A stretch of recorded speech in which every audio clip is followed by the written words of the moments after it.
मेरे प्यारे साथियों, जैसा कि हम सभी जानते हैं कि बिहार विधानसभा आम निर्वाचन 2025 काफ़ी नज़दीक है और यह लोकतंत्र का काफ़ी महत्वपूर्ण त्यौहार भी है। इसमें भाग लेने के लिए हम सभी जितने भी पदाधिकारी हैं, कर्मी हैं, उन्होंने प्रशिक्षण प्राप्त किया,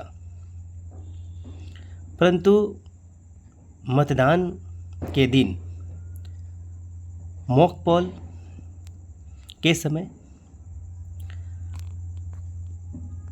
या कभी-कभी वास्तविक पोलिंग के समय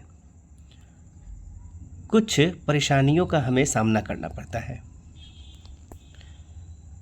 क्योंकि हमें प्रशिक्षण के दौरान जो गाइडलाइन दी जाते हैं, भारत निर्वाचन आयोग ईसीआई के द्वारा जो भी गाइडलाइन दिया गया है, हम उसका सही से अध्ययन नहीं करते हैं या हम सही से नहीं समझ पाते हैं, तो कुछ छोटी छोटी एरर या नासमझी की वजह से भी हम घबरा जाते हैं जब ईवीएम मशीन में कोई त्रुटि आ जाए।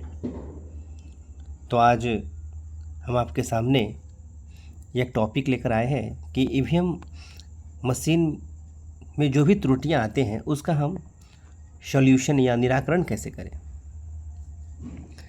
सर्वप्रथम देखते हैं कि त्रुटि क्या क्या हो सकती है, उसके अनुसार हम ध्यान देते हैं। तो सबसे पहला कि यदि CU, यह CU है, यदि CU माने कंट्रोल यूनिट के डिस्प्ले पर, ये जो डिस्प्ले है ना, इस डिस्प्ले पर BU-1 या वीवीपैट नॉट रिस्पॉन्डिंग या नॉट कनेक्टिंग शो कर रहा है उसके डिस्प्ले पर, CU के डिस्प्ले पर, तो उसके समाधान के लिए हम CU को पहले ऑफ कर देंगे। फिर जो गाइडलाइन दिया गया है CU, वीवीपैट फिर BU को आपस में जोड़ने का जो तरीका बताया गया है, उसको पुनः हम फिर से सभी वायर को निकाल देंगे और पुनः फिर से अच्छे से लगाने का प्रयास करेंगे। ध्यान रहे कि ब्लैक को ब्लैक में और रेड को रेड के साथ, और उसके बाद हम CU को फिर से ऑन करते हैं, तो हमारी समस्या का समाधान होने की संभावना है। फिर दूसरा जो है पॉइंट, इसमें लिखा है कि CU के डिस्प्ले पर BU प्रेस एरर या BU का कोई सीरियल बटन नॉट ओके प्रदर्शित हो रहा है। और ऐसा शो हो रहा है कि जो हमारा BU का जो बटन है, ठीक है, उसको उस पर प्रेस एरर दिखा रहा है डिस्प्ले पर, है ना, CU के डिस्प्ले पर कुछ प्रेस एरर दिखा रहा है। तो हमें उस समय क्या करना चाहिए उसके निराकरण करने के लिए? तो सबसे पहला काम तो हम ये करेंगे कि जो हमारा CU है, कंट्रोल यूनिट, उसका स्विच ऑफ कर देंगे, उसका स्विच ऑफ करेंगे। क्लियर है? उसके बाद BU के नीले बटन को 2 से 3 या 4 बार हम क्या करते हैं, दबाते हैं। कभी कभी होता है कि उसमें कुछ फंस भी जाता है ना, फंसने की वजह से भी ये समस्या आती है। ऐसे तो हम जब शुरुआत में ऑन करते हैं तो एक बार सभी बटन को, है ना, एक एक बार दबा के देख लेना चाहिए। तो ये समस्या तभी आती है जब बटन जो है वो ज़्यादा प्रेस हो गया या फंस गया, या कभी कभी उसमें कागज़ फंस गया या कोई फंसा भी दिया। ठीक है, तो हम इस पर ध्यान देंगे, और यदि वो निकल जाता है, ठीक है, यदि स्विच में कुछ दिक्कतें आ रही है वो ठीक हो जाए, यदि स्विच फिर से जगह पे अपनी आ जाए, तो उसके बाद हम CU को फिर से ऑन करेंगे, तो यह भी समस्या समाधान हो जाती है।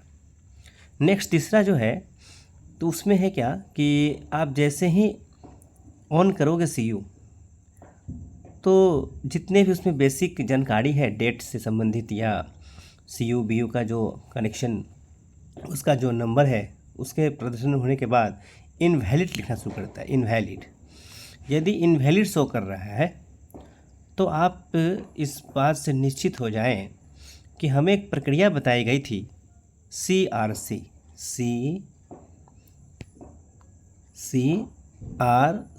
ध्यान में होगा आपका।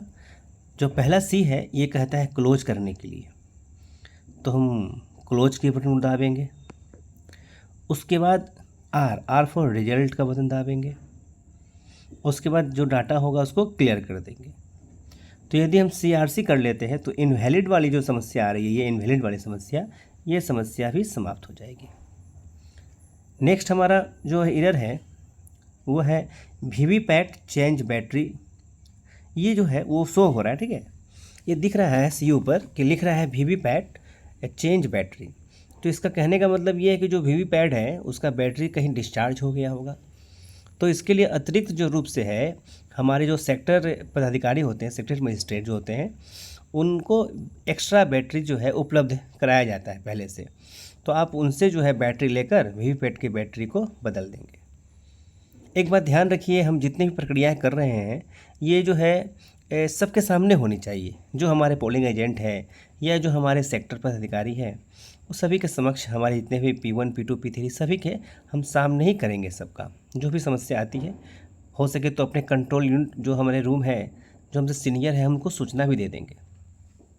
नेक्स्ट त्रुटि जो है वो है कि अभी तो हम देखें कि क्रम संख्या 1, 2, 3 और ये 4, यदि इसके अलावा कोई भी त्रुटि आ रही है, ऊपर जितना दिया गया था एरर, इसके अलावा कोई भी एरर आ रही है, तो हम उस कंडीशन में, ठीक है, सेक्टर मजिस्ट्रेट को सूचना देते हुए EVM को हम बदलने का प्रयास करेंगे। ये हम ध्यान देंगे कि EVM को हम बदलने का प्रयास करेंगे, या जो हमारे उस सेक्टर या उस बूथ के आसपास जो भी हमारे वैसे पदाधिकारी या वैसे ट्रेनर मौजूद हों, जो मास्टर ट्रेनर होते हैं, तो हम उनसे संपर्क करेंगे। नेक्स्ट है, अगला एरर दिया है कि क्लॉक एरर, CU में समय और तिथि में अंतर। कभी कभी थोड़ा सा CU में समय और वास्तविक समय में कुछ अंतर, उसके समय में टाइम में अंतर आ जाती है। तो सेक्टर पदाधिकारी जो है ना, सेक्टर पदाधिकारी संपर्क प्राप्त और जो दिशा निर्देश देंगे वो उसका हम लोग गाइडलाइन करें, अनुपालन करेंगे, और अनुपालन करने के बाद हम जैसा उनका निर्देश होगा वैसा काम करेंगे। ठीक है, तो मैं उम्मीद करता हूँ कि आपको यह सुविधा, यह जानने में काफ़ी आसानी हुई होगी। और एक बात ध्यान रखिएगा कि इलेक्शन संबंधित जो भी काम होते हैं इसमें हम अकेले निर्णय नहीं लेंगे। जो भी निर्णय होगा सार्वजनिक होगा। अपने पदाधिकारी, अपने कर्मी, हमारे सेक्टर अधिकारी, हमारे उच्च अधिकारी, हम उसे आपस में संपर्क करके ही कोई भी काम करेंगे। तो इसमें कोई डरने की बात नहीं है, स्वतंत्र रूप से हम काम करेंगे। और यह उम्मीद करते हैं कि हमारा यह लोकतंत्र में हम जो भागीदारी लिए हैं, यह काम करने का जिम्मा मुझे दिया गया है, उस काम को हम अच्छे से निभाएंगे। और ये तब हो सकता है जब हम स्वतंत्र रूप से और अपनी समझ सूझबूझ के साथ काम करेंगे। धन्यवाद। फिर हम अगले वीडियो में मिलते हैं।